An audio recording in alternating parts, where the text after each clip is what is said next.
Good morning সবাইকে। সবাই কেমন আছো? আশা করি সবাই ভালো আছো। Welcome to my new blog. আজকে নীল ষষ্ঠী আছে বলে সকাল সকাল সাবুটাকে ভিজিয়ে নিলাম। তারপর ব্রেকফাস্টে বানিয়ে নিলাম হচ্ছে ভেজ ছিলকা আর একটু মাখানি ভেজে নিলাম বাচ্চাদের টিফিন দেওয়ার জন্য। তার মধ্যে একটু গাজর কুড়োনো, ক্যাপসিকাম কুড়োনো, আদা কুড়োনো, ধনেপাতা, সুজি, চালের গুঁড়ো, ময়দা দিয়ে ছিলকাটা বানিয়েছিলাম।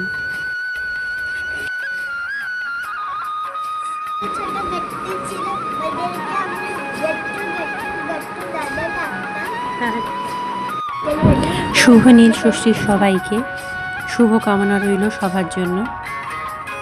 আমি পুজোটা সেরে জায়ের সাথে গেছিলাম মন্দিরে, সেটা ক্লিপটা নিতে পারিনি।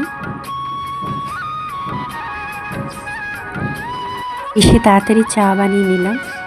খুব ক্লান্ত হয়ে গেছিলাম, ভীষণ গরম পড়েছে এখানে। ওর মধ্যে আমার একটা পার্সেল এসেছিলো যেটা আমার বোন পাঠিয়েছে পার্পল থেকে।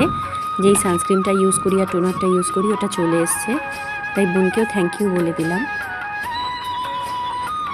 আমরা হয়তো ভাববে আমি স্টিলের গ্লাসে কেন চা খাই, কারণ স্টিলের গ্লাসে না চাটা একটু গরম থাকে, কাপে না তা খুব তাড়াতাড়ি চাটা ঠান্ডা হয়ে যায়, আর আমার ওটা একদমও পছন্দ নয়।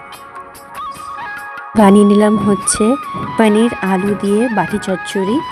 বাস যেরকম সব ভেজিটেবলসগুলো কড়াইয়ের মধ্যে ঢেলে ওইটার মধ্যে একটুখানি আমি নুন, শুকনো লঙ্কার গুঁড়ো, হলুদ গুঁড়ো দিয়ে, একটু চিনি দিয়ে, তেল দিয়ে, কাঁচা লঙ্কা চিড়ে, আর ওর মধ্যে একটু কারি পাতাটাকে ক্রাশ করে দিয়ে দিলাম। শুকনো কারি পাতা ছিল।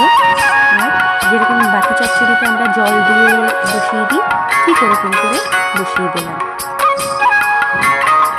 আলুটা আগেই সেদ্ধ করা ছিল, তাই একদমই টাইম লাগলো না।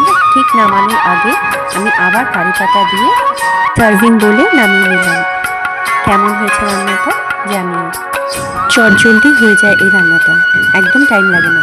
এর মধ্যে আমার ছোটো মেয়েও চলে এসছে, দেখো কি বলছে।